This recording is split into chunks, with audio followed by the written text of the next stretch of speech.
We need to open the way gate. How? We can barely channel and Unfortunately, reopening the way gate would be impossible. There cannot be any use of the one power within the ways. To do so would be to throw yourself at Ma Jinxin and ask it to feast on your soul.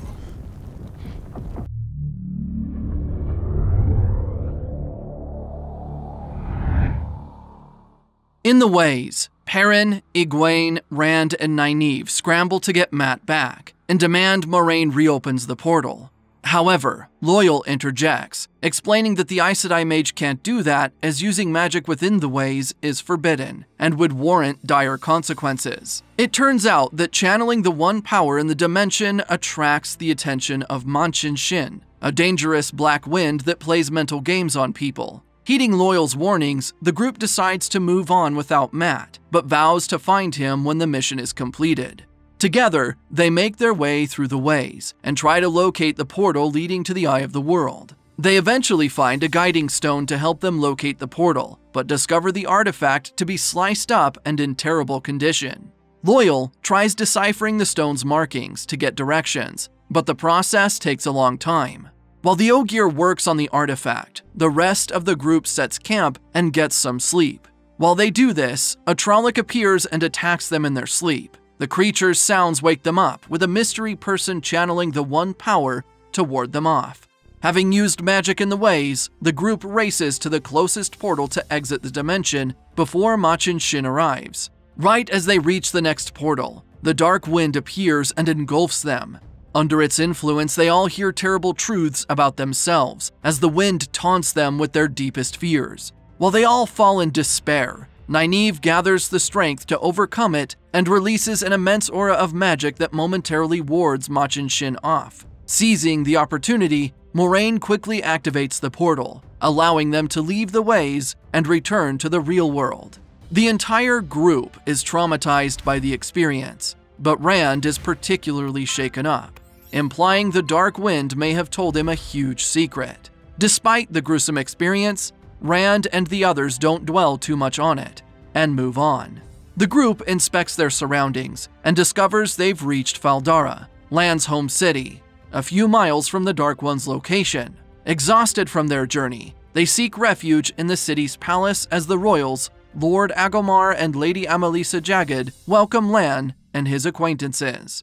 After settling in the palace, Moiraine takes Perrin, Egwene, Rand, and Nynaeve to a local bar. On their way there, Perrin spots Padan Fain, a peddler he saw in their village, cruising through the streets. The man disappears before he can stop him, and Perrin eventually drops his suspicions, believing it to be a look-alike. When the group arrives at the bar, Moiraine secretly consults with the bartender, Min, a powerful fortune teller with the ability to see visions of the future.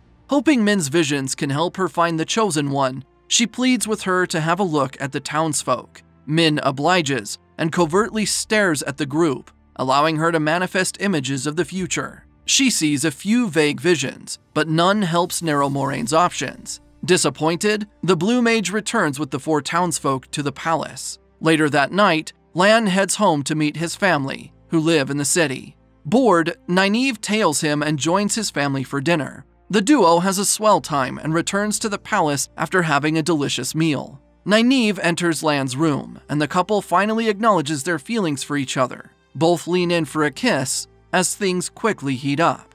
After a steamy makeout session, a curious Nynaeve asks Lan about his family. The warder reveals his biological parents were the rulers of a nearby region named Malkier. One day, the Dark One overran the city, turning it into a wasteland and slaughtering its citizens. As a result, Lan was left orphaned.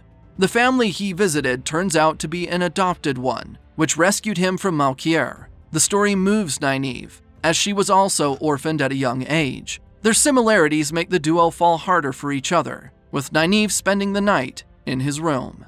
Elsewhere in the palace, Egwene and Rand also spend the night together. But while Egwene sleeps peacefully, Rand is troubled by vivid flashbacks. He remembers his encounter with Ma Jinxin and recounts what it whispered. In a shocking twist, it was revealed that Rand is the Dragon Reborn, a haunting fact confirmed by the dark wind in the ways. While Rand ponders this, he recalls events in the past month that support the Dark Wind's claims. His mind wanders to Dana's shock when he knocked down the reinforced door months ago, and more recently, how he manifested the one power to take down the Trolloc in the ways, thus revealing he was the mystery person all along. Troubled by his thoughts, Rand goes to ask Min for help. Just like before, the seer doesn't know if he's indeed the Dragon Reborn, but when Rand asks if he'd make it back from his mission to the Dark One, Min remains silent. Rand takes this as confirmation that he's the chosen one, and returns to the palace. He instantly heads to Moraine's quarters and confesses he's the true Dragon Reborn. Scared of putting the others in harm's way, Moiraine and Rand abandon the rest of the group and secretly leave the castle, to journey to the Dark One's lair. The next morning, they enter a dark forest filled with treacherous, spider-like trees as they continue their mission to the eye of the world.